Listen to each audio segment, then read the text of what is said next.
Ministry ny teko arena sy ny vola manao valiteny anavina.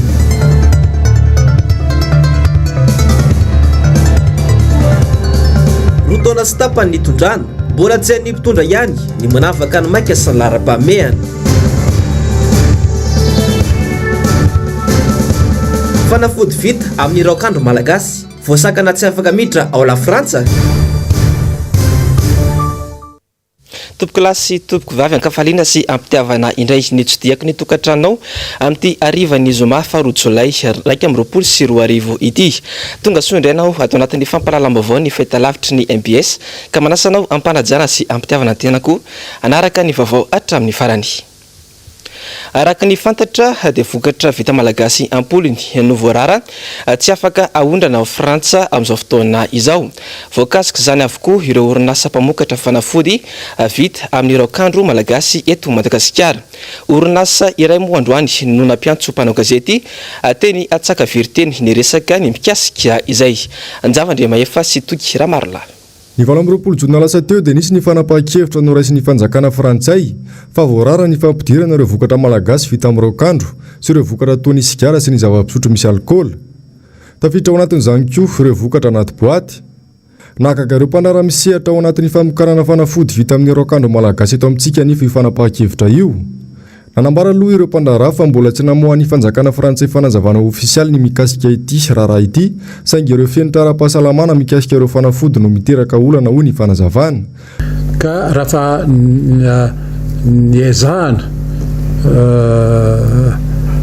fantarina hoe fa maninona no tsy apela miditra ny vokatra malagasy dia nilaza ry zareo fa tsy nisy notification officielle zany hoe avy any amin'ny fanjakana frantsay mandrara fa zavatra resaka réglementation, resaka étiquetage, resaka norme no misakasakana an'le fidiran'ny vokatra malagasy.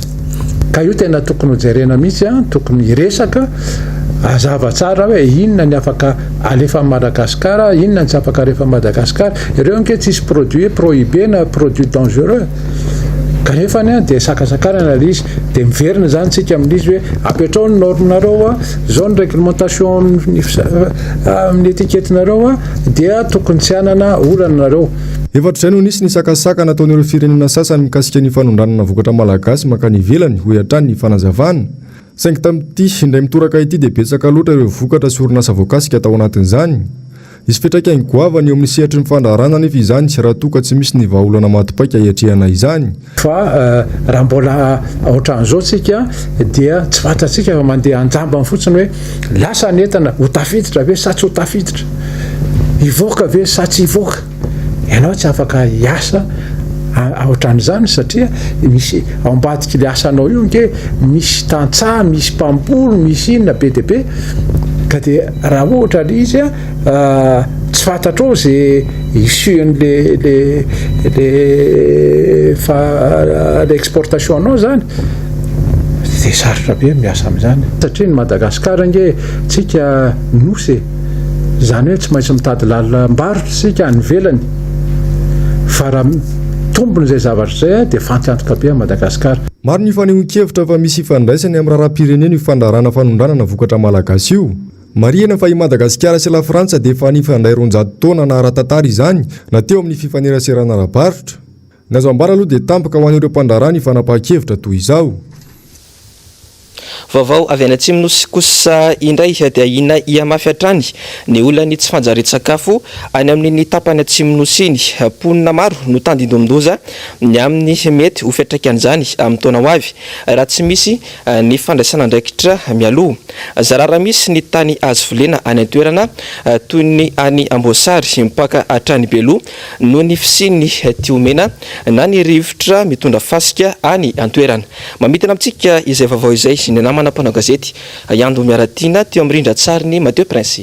Mandritra ny fiandohan'ny taona 2024 tratry ny ahitany vokatry ny fahakelezany erotsankorana ary mbola no asarity ny tranga El Nino ny faritra atsimo ankoatra izay dia mbola nandrava ireo fambolenany amin'ny faritry ny ihany koa ilay rivotra avy any atsimo antsoina hoe tiomena mitondra faisana ateraky ny tiomena na rivotra mahery mitondra fasika matetika miseho sy miverimberina ny ao ambosary atsimo mipakatra ny beloha velarantany maro no tsy mahavokatra ary tototry ny fasika saika mivelona amin'ny seapiariana io avokoa anefa ny akamaroan'ny mponina ny antoerany ahina iamafatrany araka izany ny olona ny tsy fanjary-tsakafo any amin'iny faritra iny raha nambara ny tompona andraikitra eo anivon'ny ACF ao anatin'ny tany 20 isanjato izay azo ambolena dia farafahakeliny ny 420 isanjaton'izy ireo dia feno fasika zany hoe raha somary asiana sarisary zany raha misy tany 1 hektara dia ny 200 ara ao anatin'izay dia feno fasika nefa ny mponina any amin'ny faritra iny dia mivelona amin'ny fambolena sy ny fiompiana indrindra moa zany amin'ny fambolena raha tarafitsika amin'izay zany dia ny action contre la faim mahita hoe voalohany indrindra aloha na tamin'ny taona 2021 amin'ny taona 2022 ity dia hiaratsy ary tena hiena ny vokatra any amin'ny faritra iny mazava ho azy fa isy fiatraikany be lehibe amin'ny fanjarian-tsakafo sy ny fiahinan-tsakafo na ho an'ny faritra na ho an'ny faritra manodidina izany faharoa izay tsy azo tsintsoniavina ihany koa manampy ny ahitany ny tsy fisiany rano dia izy io dia teraka avy amin'ilay antsoina hoe tiomena izany hoe misy savombonany rivotra mitondra fasika mena dia iny zany no mandrakotra ny tany izay azo volena mila mametraka paikady aingana sy maharitra raka izany ahafahana misoroka ny mety ho fiatraka an'izany dia mialoha raha ny fanazavana trany zao sahady zany dia efa tokony mijery hoe inona ny fepetra tokony ho raisina ahafahana misoroka ny mety tsy fanjari-tsakafo mahery vaika izay efa misy saika isan-taona fa ahina iamafy sy hoenjana ho an'ny taona 2022 tamin'ity 2022 tefa hitantsika tsara hoe hatraizany ny fiatraikan'izay raha tsy izao zany dia efa mijery vahaolana hoe ahoana ny ahafahana mijery izay satria ny vokatra mihitsy tsy misy rehefa tsy misy ny vokatra dia mazava ho azy tsy misy ny sakafo fa mazava ho azy ihany koa tsisy ny fidiram-bola satria ireo mponina an'ireo dia mivelona tanteraka amin'izay fambolena sy fiompiana izay ny vaovaon'ny kolotsaina kosa indray izay dia sehatra maro no voatoitoina sy nahita fahaisana no ny fisian'ny valanaretina coronavirus teto Madagasikara nandalo fasarana natanteraka atao anatin'izany ireo mpanankato noho ny fatapany hetsika sy ny asa izay fiveloman'izy ireo atao anatin'izay volana maromaro izay no amafisin'ity manager iray ity fa mila mailo sy mitandrina hatrany nefa ny rehetra amin'ny alalan'ny fanajana ireo fepetra ara-pahasalamana sakana mba tsy paritany valanaretina coronavirus indray eto Madagasikara ihany no miaratiana sy Mateo Prince difotra tanatin'ny fahasahiranana tanteraka ireo mpanakanto malagasy mpikarakara lanonana atao anatin'ny fiatriana ny ady atao amin'ny covid-19 tsy afaka manohy ny asany intsony ireo mpanakanto sy mpikarakara lanonana vokany tsy misy ny vola miditra entina miatrika ny fiainana andavanandro na dia efa nalefahana azy anisan'ireo olona afaka manatrika lanonana dia mbola ao anatin'ny ady amin'ny valanaretina isika na dia efa manomboka miverina tsy kelikely amin'ny fititiavana azy izy ireo tsy maintsy ajaina ny fepetra isorohana ny mety ho fianaky ny valanaretina hoy ity manager iray ity raha nanentana ireo mpanakanto sy mpikarakara lanonana izy mba afaka miasa ny artista na ao anatin'ny fotoanam-bola sarotra aza dia mbola mila mifanampy nefa antsika satria mbola matin'ny krizy ara-pahasalamana dia azadigno ny geste barrière raha tsy aivina Antananarivo renivohitra Avaradrano, Atsimdrano, Ambohidratrimo, Ambatondrazaka ary Fianarantsoa voalohany no mbola hiara ny fandrarana amin'ny fanaovana fampisehoana kalamanjana. Azo atao ny fampisehoana na tefitrano raha tsy mihoatra ny 400 ny mpijery. Afaka mandray lanonana ihany koa ireo espace sy cabaret fa tsy mihoatra anio fetisy io. Tsy mbola mahazo misokatra kosa ireo toeram-pilanonana amin'ny alina ary miatra hatrany ny tsy fahafana mivezivezy amin'ny 12 alina hatramin'ny 4 maraina. Efa azo atao kosa ny fampisehoana andraisan'olona mahery ny 400 ho an'ny distrika ankoatra ireo voalaza etsy ambony ireo. Ny pejy ny sosialy kosa indray dia aiza ho aiza ireo teboka momba ny sosialim-bahoaka ankehitriny. Eo ny tsy fandriampahalemana, eo ny tsy fahavezany ny fitangany vidim-piainana, ny firongatry ny fandrombahana sy ny ady tany, afitsoko ny vahiny na ny teratany tsy fatapiaviana. Nanao fanadihadiana manokana mikasika izay androany ny namana mpanao gazety Anjavandre Maefa teo amin'ny sasy rindran-tsary ny toky Ramarola. Atidy voalohany fitondram-panjakana no mametraka ny tontolo iainana ara-tsosialy sy ny ara-toe-karena hahafahan'ny vahoaka mampiakatra ny varim-piainany. Ka barisaky ny fiandohan'ny taona na koa fotoan-dehibe ny hoe lahara-pahamehana ny fitsonjovana ny fiainam-bahoaka. Inona kory no eo? Toa mendrika fisehoseholana fotsiny ihany izany aloha hatramin'izao. Ny minisitra tompona andraikitra aza dia tsy refeo mihitsy momba ny sosialim-bahoaka. Aiza ny minisitry mimponina?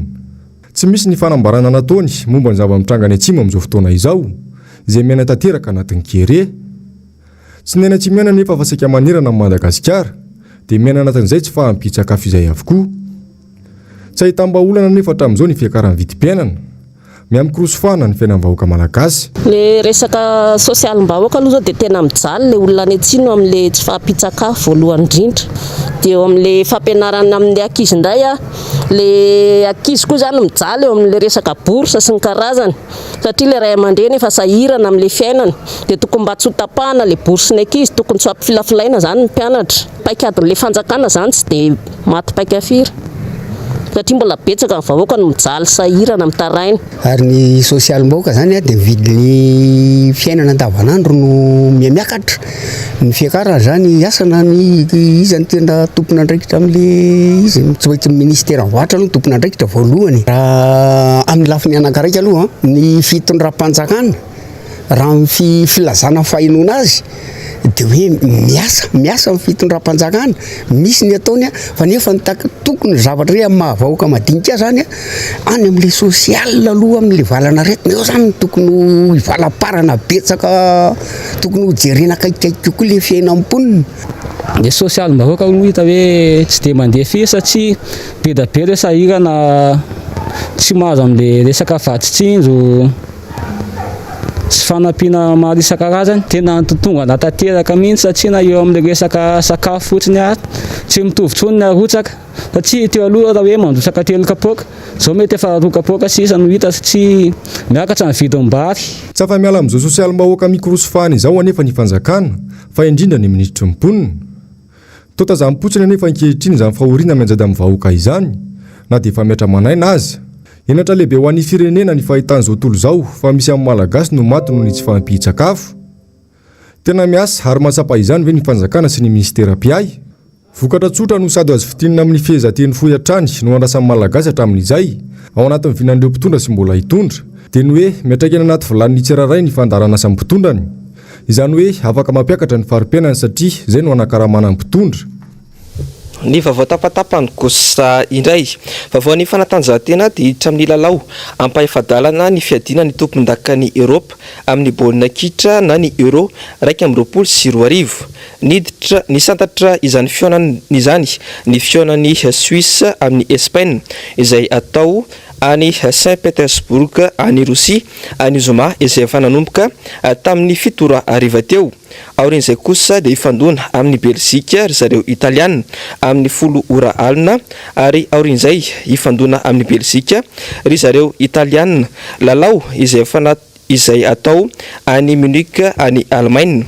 Rampitso sabotsy kosa ny lalao roa farany amin'ity dingany ampahefadalana ity izay fandranany Republikan'ny Tchèque amin'ny Danemark amin'ny 7 ora ariva ary Ukraine sy Angleterre amin'ny 10 ora alina izay atao any Rome any Italia. Ny talata 9 sy ny alarobia 7 Jolay ho avy izao kosa no anatanterahana ny lalao manasadalana ka a Londres any Angleterre avokoa moa no anaovana izany ary ny alahady 12 Jolay kosa ny lalao famaranana amin'ity fiadina ny tompon-dakan'ny Eropa 2024 ity. Ny vaovao maresaka iraisam-pirenena kosa indray miakatra hatrany ny tandro mitondra ny tsimokaretina variant delta any Eropa amin'izao fotoana izao. Misy ireo firenena toa ny Portugal, Tchèque ary Russie no manamafy ireo fepetra ara-pahasalamana.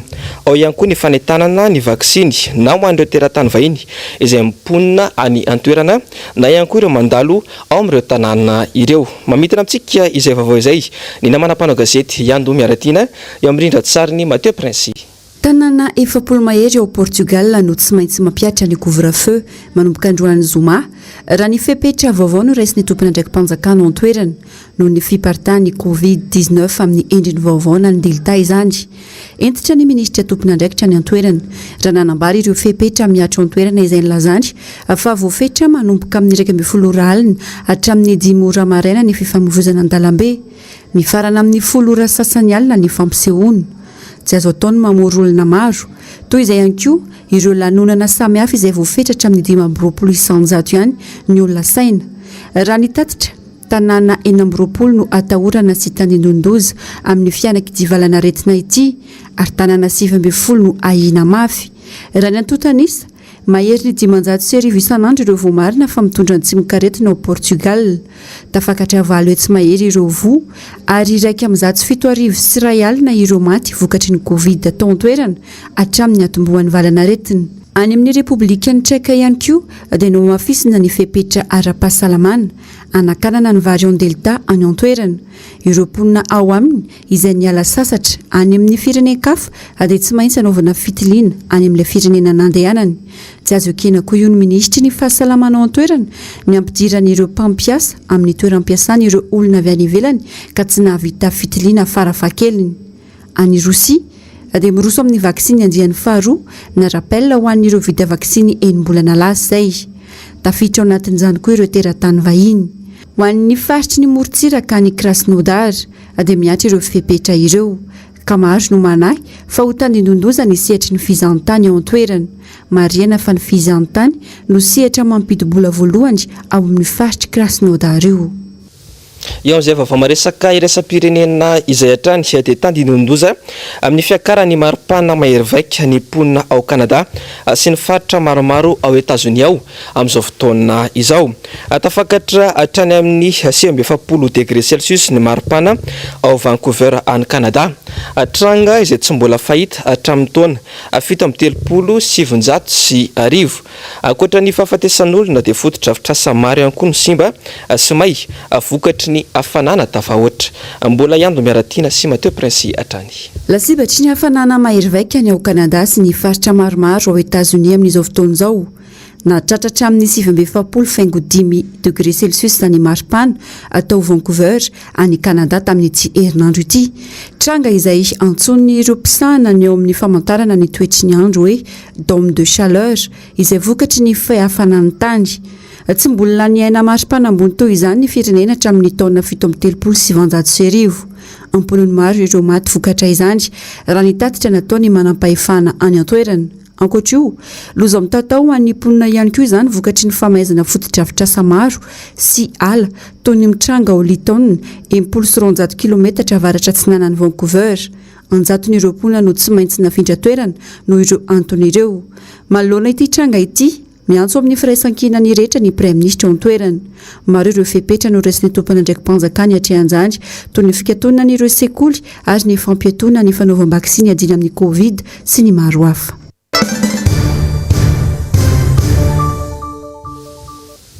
Ny vaovany politika kosa indray dia nitoy androany ny fionana mivantana teo amin'ny fahefana mpanantanteraka sy ny fahefana mpanao lalàna eto Madagasikara. Saika tsy navaly ny fanontaniana izay tena nandrasa ny solombavamboaka moa ireo mpikambana eo anivon'ny governemanta. Tena toerana nanao ny fandiadiana Germain Menjanahary sy Manora Andriamalala. Isan'ny fihetsika nisongadina nandritra ny fionana teny amin'ny CCI Ivato ny valim-panontaniana izay nataony ministry ny vola ho an'ireo solombavambahoaka. Valy teny anavona izay no azo amaritana azy. Ny taky fanazavana momba ny mangarahara amin'ny fitantanam-bolam-panjakana mantsy ny solombavambahoaka atimy. Saingy izao no navaliny izany. Misy resaka ihany koa mbola mpanolotra ihany procès d'intention ihany koa ny azy kanefa ho valiko. Ka mba tsy dia sarotra ihany azonao atao ihany makatorohevitra ty aminay raha ohatra ka maniry na tsy mahay manao calcul ianao dia azontsika mifanampian'izay. Izany no valy teny azo ny solombavambahoaka raha nanontany ity ministra ity momba ny mangarahara amin'ny fitantanany ny volam-panjakana. No mafisy ny solombavambahoaka Antra Razafimanantsoa izay nitondrateny nisy olombavambahoaka atimy fa tsy nahafa-po ny fionana satria tsy valy teny tahaka izany no nandrasana tamin'ny mpanatanteraka. Vongana kely sika tamin'ny herinandro ambony iny izy ny asam-bomiera ny asam-vomiera mikasika ny vomiera ny fitantanam-bola zay nandinihana ny loi de finance rectificative nangataka izahay ny atongavan'io ministra io teo anatreha ny asam-bomiera nandritra ny fotoana nanaovana zany asam-bomiera zany nanomboka zoma sabotsy lahady latsinainy zato moa zany tsy nasina izy nefa nisy olana goavana be nila mivahana atao satria fiainam-pirenena no dinihana anatin'izany fitenena ny fitantanam-bola ny teti-bola-panjakana zany rehefa tonga ty amin'ny séance plénière fivorian'ny hitambarana ny ministra vao tonga satria efa vita daholo ny asan'ny teknisiana ry aty izy vao moeraoera sy mahasahy miteny ohatry reny rehefa masom-bahoaka reny no miteny hoe lazaina fa procès d'intention no ataon'ny sombavim-bahoaka timy eto zay de miteny hoe izy misy ankamany raha misy ny ministra tokony tsofina voalohany raha zany filohan'ny république zany prime ministre de izy ny ministra tsy mahavita ny asany amin'ny tokony ho izy marina ny tenin'ny filohan'ny antemera-pirenena tamin'ny fotoana nanaovana ny fidianana ny LFI tamin'ny vola décembre de hoe any amin'ny ministère-ny rahambahiny ministre ny rahambahiny mety anao satria anao diplomate loatra fa tsy aty amin'ny ministère-ny fitantanam-bola tamin'ity fotoana anaovana ny loi de finance rectificative aty no anisany no hoe nampidinina daholy ny teti-bola-panjakana teti-bola ny ministère isatsokajiny indrindra fa ireo misahana ny sosialim-bahoaka anisany nampidinina ihany koa ny mikasika ny filaminam-bahoaka ary anisany nampidinina ihany koa ny mikasika an'izany fanamboaran-dalana zany isaky ny travaux publics ny resaka ny tenenina manaraka atao ihany koa de hoe 499 dollars ny PIB par habitant ny eto Madagasikara de izy ihany mamono teneny eo anatin'izany satria moins de 500 dollars ny PIB any vahoaka malagasy izy moa zany mahay calcul be zay tsy nianatra calcul nanao matematika kely ary tsy naintsy main zany calcul zany fa izy moa mahay be zay le hoe olona bac plus 30 angambany mampianatra ny olona hoe andana ta raisony formule atsoy raha ohatra ka misy tsiely izy zay no teny anazy hoe atsoy ny olo-kafa ampianatra anao be koa fa tsy amin'ny toerana misy anao io no mendrika anao. Aorin zao fampalalam-bavao vao izao moa dia hoarahinao manontolo ao anatin'ny fandarana l'intégrale ny fanehoan-kevitra sy ny fanazavana nentin'ireo solombavambahoaka lany tamin'ny anarany antokotima nandritra izay fiorana mivantana atao anivon'ny mpikambana anatin'ny gouvernemanta izay. Eo amin'izay vaovaon'ny politika izay hatrany dia zany fanjakana takomana tanteraka amin'ny alalan'ny serasera izay ataony ny olana misy rehetra eto Madagasikara raha tsy laza isika afa-tsy ny tany atsimon'Nosy iny. Pasteur Tsarame Edouard mpanao politika filoha-hevitry ny RMDM faritany any Toliara no naneho hevitra mikasika izany teny ampandrana teny Jessica Miray tahirinena ranarynirina. Averimberina matetika ny hoe teteza mitabisy no iainantsika amin'izao. Ny mpitondra raha teo tsy niova mazava ho azy ny fomba fitantanana, fampanantenana, serasera rehetra nakomana ny olana iainan'ny malagasy. Dia izay milaza ny zavatra marina indray no raisina ho fahavalo-pirenena. Ny tena hoe miezaka mafy ny mpitondra fanjakana amin'izao fotoana zao mampiasa ny serasera na tambandrotra sosialy na ny aino manjery mpanjakana na ny aino manjery zareo manokana anakonana ny fiainan'ny vahoaka malagasy ny zavatra marina misy eto amin'ity firenena ity. Kanefa za dia tena miteny mahitsy be fa tsy mahatakona ny zavatra iainan'olo isan'ny tokantrano ny faneho-kevitra sy ny serasera ataon'ny fanjakana. Tsy mampidina vidim-bary, tsy mampidina vidin'ny soliky, tsy mampidina vidin'ny menaka, tsy mampidina zavatra iainan'ny vahoaka malagasy ny serasera ataonareo. Manao serasera ianareo fa mbola mihinana hoditra ny ilany antsimo. Manao serasera ianareo mbola miakatra ny vidin'ny vary, miakatra ny vidin'ny menaka, dikan'izay mba mahalala menatra. Tao amin'jeka ho paikady anaromana ny tsy fahaiza mitantana ve? Ny tsy fisian'ny fandaharan'asa sy ny fampandrosoana? Sady tsy misy ny fandaharan'asa. Ray zay no tsy fahaiza mitantana ihany koa. Sady tsy manana programa izy no tsy mahay mitantana zay kely eo ampelantanana. Dia izao no bokany iainan'ilay firenentsika. Samy mametra mpanontaniana ny rehetra ankehitriny hoe tena emergence tokoa ve no iainana sy misy ankehitriny na farafahakeliny efa nanomboka? roa taona sy tapan'izay ny lasa mahamenatra ny milaza azy fa dia isan'ireo firenena alohalarana amin'ny fantrany Madagasikara. Mitotongana ny sosialy sy ny fiainam-bahoaka. Fisandratana manara-penitra no nandrasana isan-tokantrano, saingy fitotonganana manara-penitra no zary miditra isam-baravarana. Kanefa ny serasera dia atao mirefitrefitra ery anakonana ny tena zava-misy eto amintsika. Fahamalona ny fahasaranam-bahoaka sy ny fitantanana tsy mahomby eto amin'ny firenena amin'izao fotoana izao.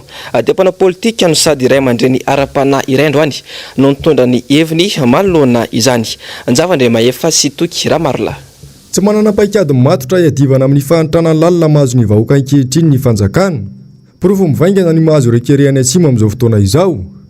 Tsy mitsaha miakatra ny vidim-piainana, mikorosofana ny sosialim-bahoaka, betsaka ny veriasa, fitokona ny jero, tody ny fanjakana tsy hita nefa izany fa ny fiazakazahana amin'ny fanamboarana foto-drafitrasa ihany no mahamaky azy. Ilaina ny foto-drafitrasa fa misy koa priorité amin'ny foto-drafitrasa, anisan'izany lalana.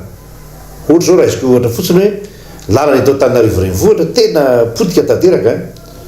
Anifitsika izao efa mamina vinasady hoe anao téléphérique.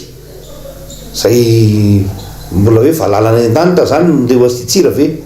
Ka zahay zany tokony andraikitra ihany koa tokony andraikitra daholo ake eto amin'ny firenena ray aman-dreny dia tena tia tarika ny fanjakana ihany amin'ny resaka hoe amin'ny resaka hoe raisonnement mba hiverenana amin'izay tena hoe mahamaika aloha. Fa tokony apetraka ny mahamaika ary hiverina fa iombonana indreny izay mahamaika izay ny fahasahiranana amin'izao fotoana izao. Ny orinasa mitotongana be, ny orinasa be dia be mikatona noho ny Covid moa eo iny. Ohatra zao raha miteny hoe kianja tsisy hoe milaza hoe tsy mila kianja fa mila kianja tsika fa ny kianja hanaovam-baolina isan-kerinandro na isaky ny tapa-bolana na isaky ny ray volana fa ny fiainan'ny vahoaka. Misasaka ity ny fitaom-pitondran'ity mpitondra ity aiza ho azy ireo fampanantenana maro be no tanisaina nandritra amin'ny fampelezan-kevitra. Ny PEM izay nolazaina fa tetika asa goavana navitra ny Madagasikara. Sa ilaza ve ny mpitondra fa ho vitana ao anatin'ny roa taona izany rehetra izany? Ny tsapa aloha dia mijanona ho nofinofo fotsiny ihany izany hatreto. Kanefa raha zao zany tsika zao manisa andro amin'izay na fampanantenana fotsiny angena atao hoe trano hoe honenana hoe trano mora moa ny fiteny zareo azy na karazana hoe building sy sisa tsy azo antoka tsoa zany ny ahavitana azy aloha satria resaka ora sy andro ny resahako fa tsy ny finiavana koa ny azy. Eo amin'ilay antsoina hoe volonté politique misy manahirana eo amin'ilay volonté politique satria mety eo ny volonté hanao zavatra fa tsy nieritreretina tany am-boalohany ahoana no mety manana an'le toetra raha. Ary mampalahelo moa fa misy tompona andraikitra sasany miteny amin'izao fotoana izao hoe promesy électorale reny zany hoe fampanantenana électorale. Ary zay indrindra mandiso fanantenana vahoaka amin'izao fotoana izao hoe rehefa miteny ianao hoe fampanantenana fifidianana dia raisin'ny olona ho laingy zany zavatra zany. Ary zay manimba antsika amin'izao ka manjary misy ny antsoina hoe crise de confiance eto amin'ny firenena. Tsara lasa tsy mifampatokontsony eto amin'ny firenena. Vahoaka moa zany dia mandeha amin'izay lalany ihany fotsiny izy dia ny mpitondra koa dia mandeha amin'izay lalany. Terena hiaritra fotsiny hatramin'ny taona 2024 izao fahatrana sy tsy fahombiazany mpitondra izao ve ny vahoaka? Tsy henona sy tsy tadiavam-baolana izay mampitaraina azy sy ny etaetany. Tena mandalo krizy ara-tsosialy sy ara-pitantanana isika amin'izao fotoana izao. Tsy fahaizana mandamina asa ve no mahatonga izany? Sa efa tena tsy fahaiza amin'ny tantana mihitsy? Toa hafa mihitsy ny lahara-pamena indraindray ka zary lasa mendrika fanisonan'ny vahoaka.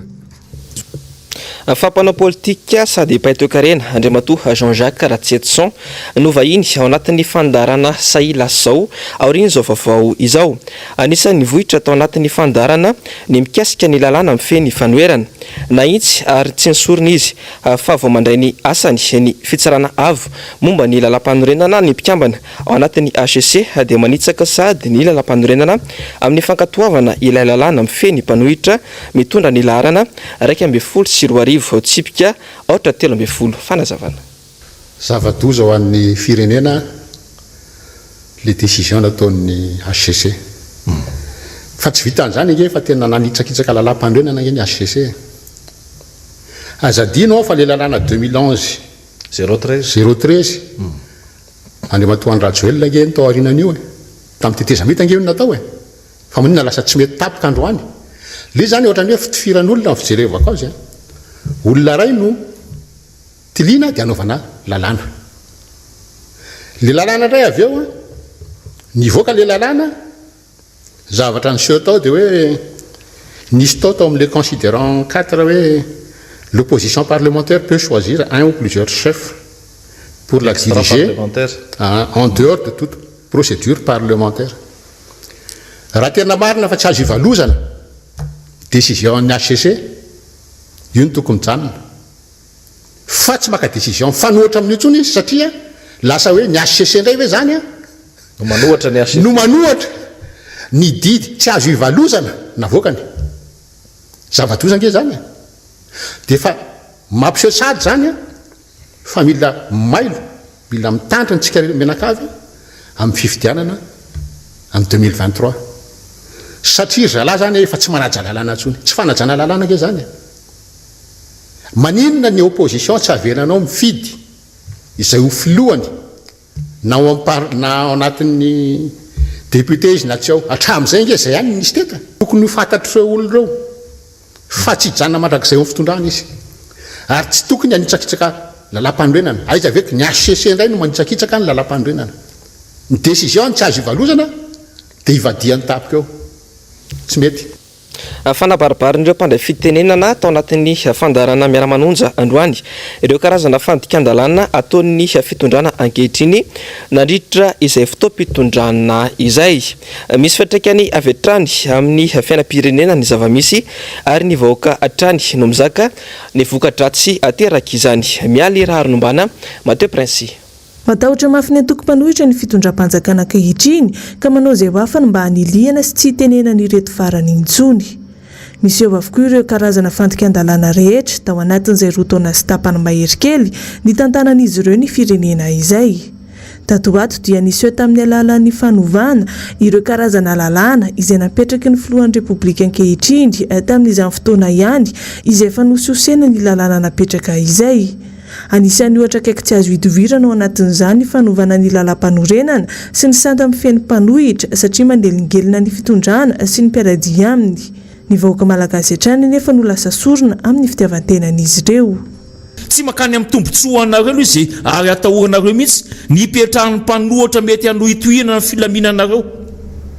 Ny hipetrahan'ny mpanohitra mety anelingelina ny fihinananareo mihitsy moa zany mazava be zany satria araka ny voalaza teo na dia ilay lalàna makasika ny teti-bolam-panjakana hitondrana fantsina iny azy dia mbola sahanareo ny manao tovana ao anaty tovana zay tsy neranana nangatanana izay nazavainy ny solombavim-baoaka teo zay. Inona moa zany ny tiana tongavana amin'izany dia tiana mipetraka eto amin'ny tany sy ny firenena mihitsy ny tsy fanarahan-dalàna sy ny fangaharana.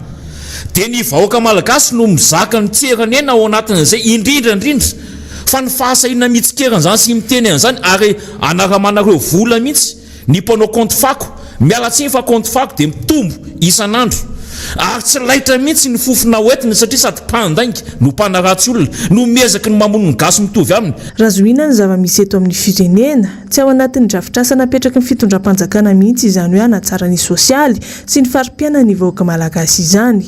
Manjaka ny fahantrana satria miamitombo isan'andro ireo olona miaina ao anatin'ny fahasahiranana lalina. Ankoatra ny fandikan-dalàna ataon'ny mpitondra, anisan'ny resana tao anatin'ny fandarana miara-manonja androany ihany koa ny mikasika ny teti-bolam-panjakana na sy pantsiana taona 2024 sy ny mikasika ireo mpiray-tanindrazana ny atsimo izay anjadiny tsy fanjarian-tsakafo sy ny haitany. Fantalata 9 Jolay ho avy izao no anatanterahana ny fanadina-panjakana voalohany CPE manerana any Madagasikara. Ho fiatrehana sy fanampiana ny ray aman-dren'ny mpianatra atenjara fitaovam-pianarana tamin'ny EPP misa 5 androany atao amin'ny commune Andraninaotra ny ben'ny tanàna voafidy tao antoerana. Jessica Miray tahiriny aina. Samy mampiana-janaka atao amin'ny EPP Andraninaotra i Christine sy Juliette. Samy dimy mianadany zanany ary isy aka CEPE ny talata ho avy izao. Tsy misy afa-tsy roa sisany mianatra satria tsy araka intsony. Neritra fahasaranana tamin'ity taona ty no tamin'ny isa taona. Dia niasa tsy misy moa za koa tsy sasa fa misy asary andrendray fa karaha masasalamban'olona dia le vadiko ny tena miasa nefa le karaha mani koa kely. Ie dia izay tonga lany fa tsy mitambatra. Saraka madama Sophie. Dimy. dia roa mianatra ato amin'ny EPP moa ny lamatoa efa nijanona tsy nianatra intsony dia ny 7 volana any an-trano sy ny lamatoa zay tsy araka izy zao efa mandray 20 taona 4e efa ela mbola tsy miasa izy fa mbola mipetrapetraka amin'ny ao-tanàna ny fahasahiranako zany dia za tompoko marary foana dia za manano tena dia za miatrika ny famelomana andreo dia misy fotoana ireo zanak'ireo tsy mianatra satria tsy sompanina izay ny tena marina mbola mianatra daholo izy dimy ndray zao miasa manolona any tazain'olona any le vavy faharoa dia nylany atamatapy dia izy telo vavy zany tena endreketaka ao an-trano. Ho fanampinany ray aman-dreny trapasahiranana toa ny Christine sy Juliette dia nisy ny fizarana fitaovam-pianarana ho am-pianatra ao amin'ny kilasy T5 nataony ben'ny tanàna ny commune Andranonahitra hiatrehana ny CEPE ny talata izao. EPP 10 tao amin'ny commune Andranonahitra no nisitraka ny fanampina izay misy mpianatra 400. Ya anisan'ny ao ambany fahefan'ny commune moa zany ny EPP dia noho izany ao anatin'izao examen izay mandeha amin'ny talata zao ny examen CPE dia nanampy ny mpianatra izay nanana trosy ho an'ny mpianatra ao anatin'izany trosy zany ny stylo ny crayon crayon de couleur dia ny règle dia ny gomme zany le fitaovana tena essentiel ilaina ny examen no nanenany zareo. Io zany tena volan'ny commune nanomena an'izao fanampina izao satria araka ny teniko teo anisan'ny sahan'ny commune ny EPP ary ny amin'ny taona ity kosa dia zay ankizy ao anatin'ny commune Andranonahitra mahazo voalohany sy faharoa zay manala CPE manala BBC dia manala bac azo loka anivon'ny commune zany izy ao anatin'ny commune Andranonahitra ihany. Etsika fanomboany ity fizarana fanampina ho an'ny mpianatra ity raha teo aloha ny mpitsara sy ny mpiambina fanadinana no nomeny commune fanampiana. Mialohan'ny isa rahantsika tanteraka ry tompoko lasy sy tompoko vavy dia hampalalaiko ianao fa orin'izao fampalalam-baovao izao no anarahinao ny fandarana Sailas zao izay efa nianana Andriamatoa Jean-Jacques Ratsetson. Aorin'izay kosa ny fandarana l'intégrale izay anarahinao ireo lahateny amin'ny antsipriany rehetra nataony solombavam-bahoaka lany tamin'ny anarany Antokotima teny amin'ny CCI Ivato tamin'ity androany ity. Aorin'izay kosa ny fandarana Global News izany hoe ahitantsika ireo vaovao tapatapany maneran-tany ary ny série mitondra lohateny hoe Vampire Diorese. Ny horonan-tsary atotry ny fahitalavitry ny MBS kosa ho anao amin'ity alina ity dia mitondra ny lohateny hoe Drive. Manasanao ampanajana sy ampitiavana ary izay tsy saraka ary anaraka trany ny fahitalavitry ny MBS. Ny sampana fampalalam-baovao kosa dia mametraka ny veloma mandrapitafa ho amin'ny rampitsondra ery tompoko lasy sy tompoko vavy. Veloma tompoko.